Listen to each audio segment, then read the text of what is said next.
Hello, everyone, and welcome to our premiere episode of Reboot, reviewing the remakes. I'm your host, Mr. Nicholas Poling, and I'm here with some special guests. I'd like them all to go around the table here and just introduce themselves, starting with you, sir. I'm Dustin Hahn. I'm Trenton Malloy. And I'm Isaiah Collins. All right, and these gentlemen all have their own individual shows. We've got two here from the Fictitious Fight Club show and one from the Movie Minutes show, so good to have you guys on this premiere episode of Reboot. It's kind of a reboot for my show, too, because this show I've had for a while. We just had discussions about remakes, and since Hollywood and video gaming and all kinds of media out there is all about remaking old material to something new, I figured we'd have a little discussion about that, and in the style of the movie fights from Screen Junkies, kind of have a little bit of argument and debate over some of these things. So what we're going to do is we're going to have a series of questions. All of you have had the chance to look over them and answer with a short answer, but this is your chance to duke it out a little bit. And at the end of this episode, you're going to want to stick around because I'm going to declare a winner, and that winner is going to go on to our next episode and debate in the next series of questions that I have for that episode. And so we're going to bracket this thing out and see if we can declare a winner for this season of Reboot. So, you guys understand what you're kind of doing now? Yep. I think you guys have got it. So what we're going to do is go on to our first question. Recently, Neil Blomkamp has done quite a bit, actually, with the films Chappie, District 9, and so what we would like to talk about is the fact that he has announced that he is going to make an Alien film. So the Alien franchise is going to have the Neil Blomkamp style attached to that. So just go around the table. What do we think of an Alien film from the director of Chappie and District 9? There's been, of course, a lot of, there's aliens in District 9. There's the sci-fi element that he's shown that he has potential for and has an audience for. So just whoever would like to go first on this one, what do we think that a alien film by this director would look like? I think it would be good because Aliens for its time was really gritty and had never seen that kind of sci-fi aspect before. And if he takes control of it, he's going to just add more grit to it, which would make it an even more different sci-fi film. It would make it less like Star Wars or Star Trek that everybody loves and make it its own genre in itself. And so do you think that a gritty sci-fi film is preferable to an audience now? Because like in the old days, sci-fi, some sci-fi, look very clean and polished. Kind of that kind of look to it. Well, I think people, now that we're getting closer to what people back in the 90s and 80s would call the future, I think people are getting a more realistic view of what the future would actually be. It would be gritty and more real and more like what we have now. So I think it just excites and makes more sense to people who go to watch movies nowadays to see that real grit. All right. Isaiah, Dustin, chime in on this. I don't feel as though it'd be as good as some of the other Alien movies, due to the fact that in his movies he's extremely gritty, which that aspect could translate over well, but he also, in a lot of his movies, he has the class system set up and the conflict between the upper and lower classes. So I feel like he'd try to incorporate that more than almost what would seem natural and take away from the alien aspect. It'd be more of a interpersonal problem between the people and other people, as opposed to the alien and aliens causing conflict among the people. So right before we, of course, went on, we kind of took a look as a group at the trailer for Elysium, which was another Neil Blomkamp film, and you kind of saw that idea of the class system and all that. And now, so you're kind of basing your argument based on that. And Alien has never really been a class system. It's kind of us versus them, isn't it? Yeah. Kill the aliens, survive. And I feel like that put more internal conflict on the people and take away from the alien aspect conflict, or B, just oversaturate interpersonal problems and it be confusing at that point at who the actual enemy was. All right, Isaiah, the Movie Minutes guy. Well, I think that from his past films that he's had, they've been unique in ways, but Alien's always been this horror type of movie, so I don't think that Neil will be able to pull off that horror type of feel in there, because you have your Aliens 1 by Ridley Scott, and that was like the one Alien, and it really built a lot of suspense. From his other movies like District 9 and things, it's more of like this. It's got more of a more drama thing going on there with the connection with the main character and those aliens there. So I think it would be very unique, and I would expect it to be good because I have liked his movies, but I'm not exactly for sure about like the whole alien thing that he's doing, specifically doing another alien movie, so it might be good. I'm kind of a 50-50 on it. Okay, so you're kind of divided, and I think Dustin is, from what you've seen anyway, so you haven't really seen a full-length Neil Blomkamp, but you've seen the trailer that we showed. Seen a little bit, not extensive, obviously. Yeah. But you got an idea of the look that he has, and good directors kind of do that, don't they? They have a signature style. And you can generally base the majority of their movies off of bits and pieces of one just because they all direct in the same style normally. Right, yeah, especially when you see a film director that has kind of well established themselves. You see a Christopher Nolan film, you can kind of look at that and say, yeah, that's got his style attached to it. Go back in the old days, Stanley Kubrick was a director that when you saw his films, you could definitely say, well, there's something similar about these films. And then later you found out, well, yeah, they had the same director, and he probably had the same crew around him. What Blomkamp films have you seen, Trenton? Elysium, District 9, and I haven't seen Chappie yet. I've seen like the first half of Chappie, actually. Okay, so the two that have been released anyways. Haven't seen them all? District 9 and Elysium. I haven't seen Chappie yet. Okay, and I haven't had the chance to see that either. But if you were to say, going around the table, with the exception of Dustin, who hasn't seen the films anyways, if you were to say one of the films that you saw, Elysium or District 9, what would be preferable from taking away elements of it to translate to an alien film? Which one would probably be closer to the appropriate look for an alien film, District 9 or Elysium? District 9, I think, just because if you took that kind of style away from it, you could have this whole thing where it's not only aliens but humans turn with them.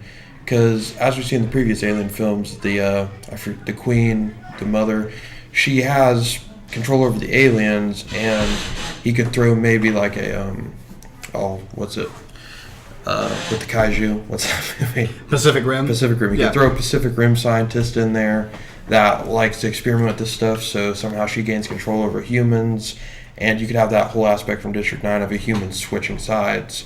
And that could be very interesting and add another layer to the entire Aliens universe. All right, Isaiah, do you agree District 9, or do you think some elements from Elysium could translate to a better alien film?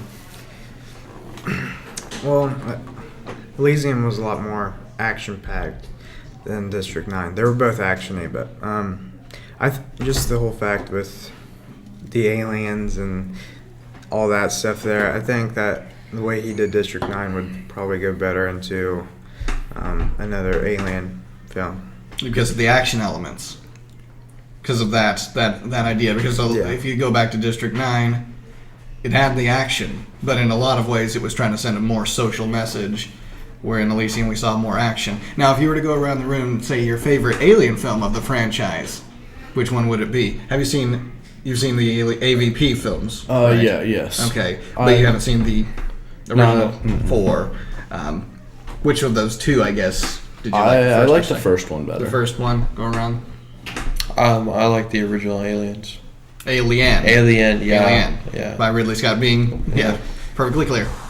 Yeah, Aliens. What I like James Cameron's thing on it because it's like I like them more. I think the whole thing with Alien that Ridley Scott did was really cool because there's one, so it's almost like brings back that 80s, 90s kind of horror thrill into it with like Friday the 13th and Nightmare on Elm Street kind of thing because there's just one, and I really like that a lot. But I really like how there's more aliens in the movie Aliens. I just feel like there needed to be more kind of thing. Okay, so you like the James Cameron kind of aspect of it.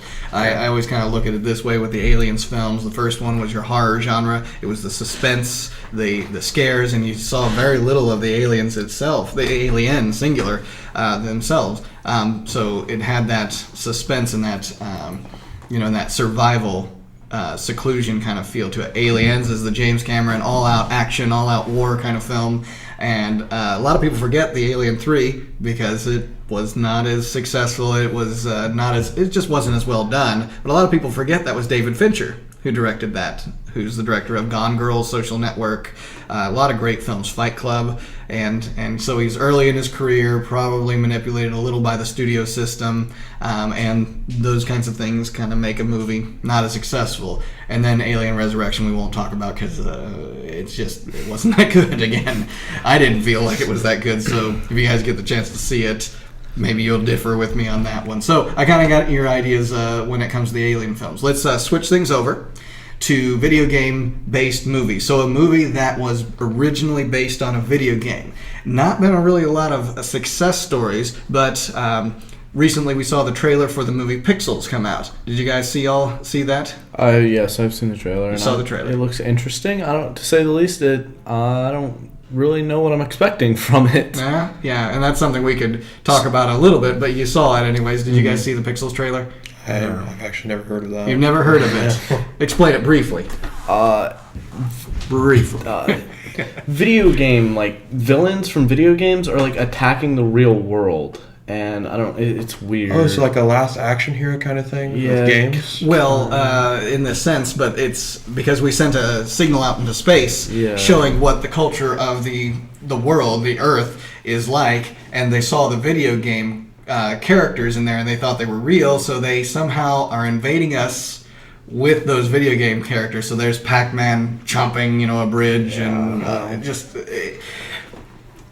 the trailer, and it's an Adam Sandler, Kevin James comedy. So already you're looking at it and saying, wait a second here, am I just going to get another grown-ups just with the video game aspect? Maybe it'll be good, maybe it won't, but it's definitely a kind of an action comedy. So check out the Pixels trailer. So video game-based movies, again, not really a lot of success stories, but we do have our kind of favorites. Dustin, if you were to say your best video game-based movie. I would have to choose Mortal Kombat. Okay. Just because I was always a fan of the games, and watching the movie, it seemed really close to like the story of the game. Okay. Mixed in, it had some good action, fight scenes, and for the time, it just seemed really well done when I watched it. I really liked it as far as video game-based movies go, though. And we're talking about the first Mortal Kombat, not any of the others. Go ahead, Trent. I'm gotta choose Tomb Raider because it is the best movie iteration of a game I've ever seen. There's some people who to this day believe it was still a movie before a game just because it translates that well to the screen. And Angelina Jolie is the perfect Lara Croft, and it just works well together with all of the on-screen aspects. Okay, Isaiah. Well, I'd have to go with Resident Evil on that one. I've always also been a fan of all the Resident Evil games. Resident Evil 4 is my favorite. And watching the movies kind of brought me back to that, where I didn't have to sit down and hold a controller. I could watch it. And I really enjoyed it. They kept to a lot of the same roots, and I thought it was pretty well done. Now, interestingly enough, all of these films have spawned sequels. I know that Mortal Kombat at least had one official sequel. Was there more than one? I think it was just one. I think it's just one, and I saw like a teaser trailer that they might be making another. I don't know how real that is. I don't know. It'd be interesting if they did, but I don't know. But so far, one sequel. Tomb Raider had one sequel, correct? Yeah. It's just the one, and Resident Evil, we're up to 4 films, I believe, with that, correct? Yeah, it's got quite a bit. Yeah. So, and now that's not necessarily giving an edge on any of the arguments, but if you were to say that the best video game movie, and I want you guys to argue in this one, why yours is better than the others, who's going to take the lead on that one? Well, Mortal Kombat's a camp fest. Like, it's a good thing to show a 10-year-old who just got done playing the original Mortal Kombat. Show the wide shot on that, guys, so we can see his reaction to it. But, yeah, it's... What's the reaction? What? But take this outside? Yeah. But film-wise, Mortal Kombat just isn't a good film. It's not a good... I mean, wasn't it straight to DVD video? No, the first one? No. It wasn't? No, definitely not. Okay, well, I wasn't alive back then. I saw it in theaters, personally. Yeah. Yeah, but still, it's a camp fest that they made because, like, everybody loves Mortal Kombat. Might as well make a movie where it's the exact same thing. It's just you're not controlling the characters. And then I like Resident Evil, but Resident Evil, it's not. It doesn't have anything to do with the games that much anymore. Like, it's kind of just a stamp on a horror movie. Defend your movies, guys. You're wrong. No, That's a start. I like the Mortal Kombat movie. The game had created a lot of cool characters, and throughout the game, you got to learn what you think their personalities would be in ways that you really can't do with a lot of other video games. And that translated well into the movies, seeing their fights, more dialogue incorporated into the movie. It really, I enjoyed the film itself, but it really brought the game more to life, in my opinion.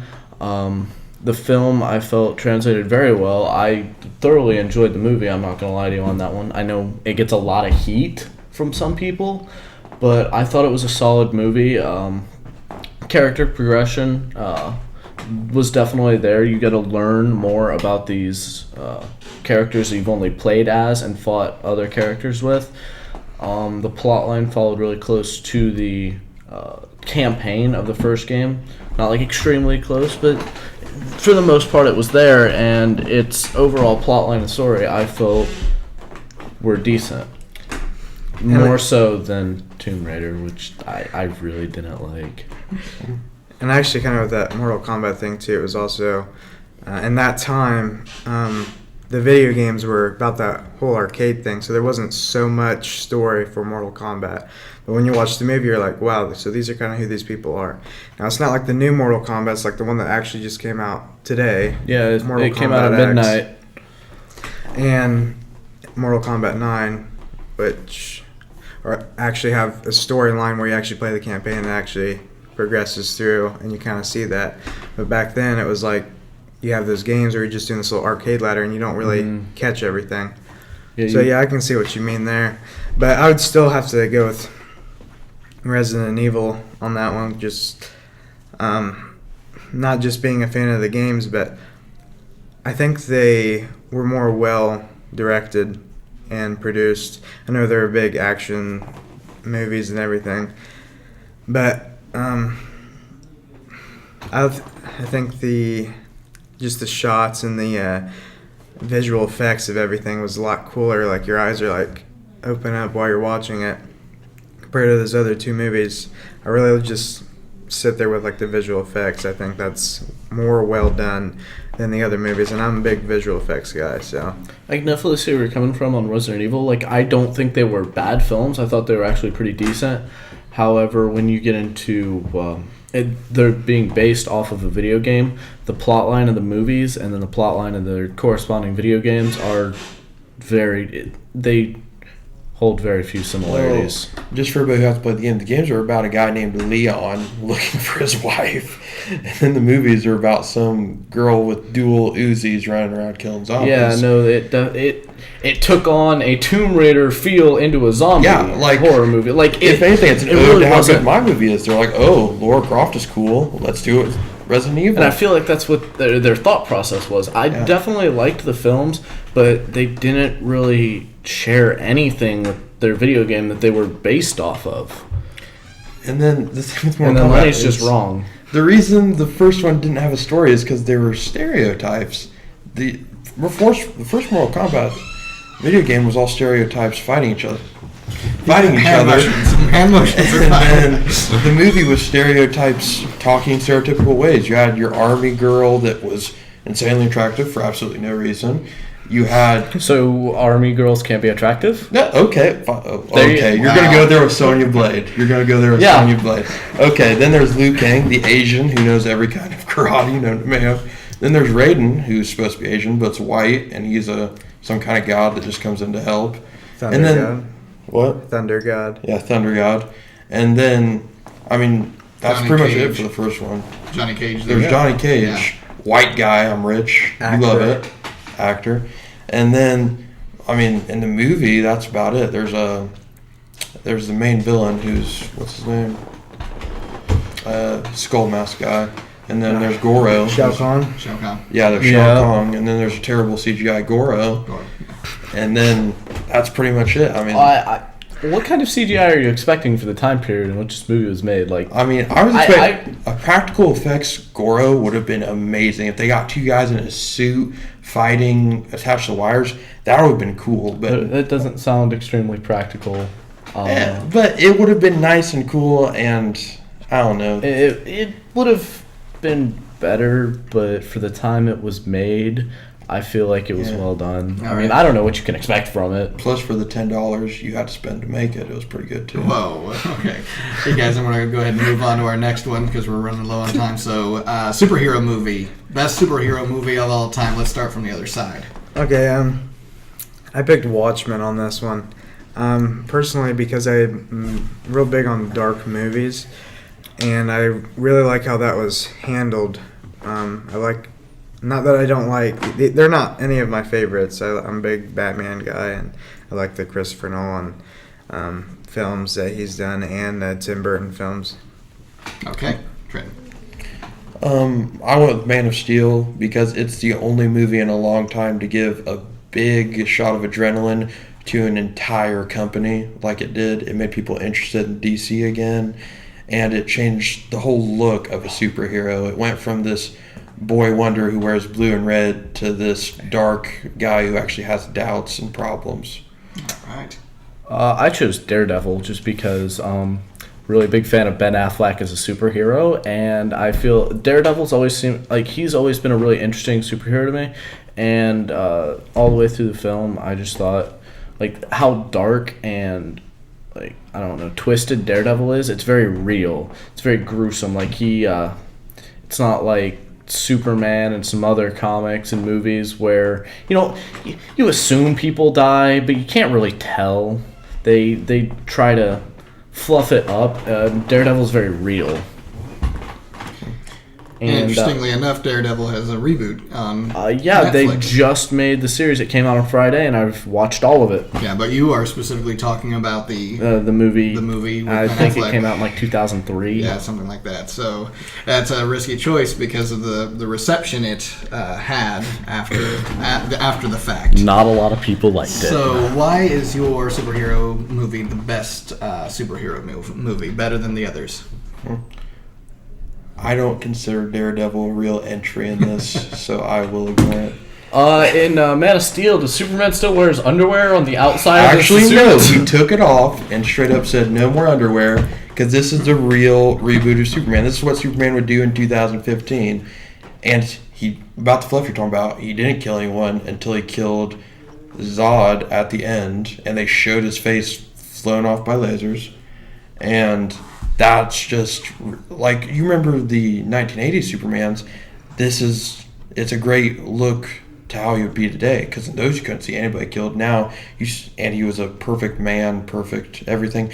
Now you see him having doubts. You see him having troubles in the real world, and no one's ever saw Superman like that before. They've always seen him as this white knight who never thinks anything but good. But in this one, it shows, I don't need to be Superman. I don't want to be Superman, but I have to. The world needs me. Why is Watchmen better? I'm a big person on like the bad guys, and I really feel like his name Ozymandias, I think was his name. That bad guy in the movie, I think, was way better than General Zod. And I'm sorry, but Shots fired. I've never actually watched Daredevil, so I can't really base my own opinion on the Daredevil movies. But I really love Ozymandias. He was really cool, and he really makes you hate him in the movie. Like, wow, what's wrong with this guy? And the superheroes were also very unique, and just the whole story, the acting was really good. They all did their part. And I've actually read the graphic novel as well, and I really went really good with the movie. It was pretty close, and there's little similar differences, but I like that they kept it to the roots of the graphic novel. All right, why is Daredevil better than these guys? Like I said, Daredevil is very dark and real in that aspect, especially for the time it was made in. It's very unique to superhero, because superhero movies really weren't massive at this time. They were pretty big in like the 80s with Superman and Batman, But for the time period that Daredevil came out, superhero movies really weren't big. They weren't a massive thing in media like they are now with all the new movies coming out. Age of Ultron actually comes out in 2 weeks. But especially with a darker feel, it was new. It went out on a limb. It put itself out there as a movie, and it really, I feel like, led the way and helped directors now learn from what Daredevil did good and its mistakes, and it opened the floodgates and helped superhero movies as we know them grow. All right, I'm going to cut you off right there because we're running low on time. We're going to have the chance for one more question, which is sci-fi movies. Of course, recently we've seen so much more of a resurgence of sci-fi in films because we can do anything with CGI, right? So what is the best sci-fi movie of all time? Trenton, go first. Terminator 2 Judgment Day. Okay, real quick. Transformers with Shia LaBeouf instead of Mark Wahlberg. Okay. Donnie Darko. Okay, Donnie Darko, interesting choice as a sci-fi. Explain why your choice is better. Well, because it's not only just a sci-fi, but it does really good with drama. It's not real actiony like Transformers, or it's not real actiony like Terminator as well, which I do love. I'm not gonna say that. Donnie Darko was a horror movie as well, and I just like all that. Acting is way better than both of those movies. I'm sorry, but Jake Shia LaBeouf. Okay, quickly. Why is it better? Transformers, I felt CGI at the time. The first one, obviously, it's a little iffy, but for the time I thought it was pretty good. Shia LaBeouf's acting is on point. Who doesn't love Shia LaBeouf? Can you name one person? And all the action, I've liked Transformers. Even as a kid, I thought they were interesting. So seeing that brought to life, and then, Shia LaBeouf. Any movie Shia LaBeouf's in. Cutting you off at Shia LaBeouf. Go ahead. Last point. Terminator 2 did what any good movie should do. It got people into the genre of sci-fi. Came out in the 80s when these big action movies were a big thing, and it shoved them both together. Weird look at me.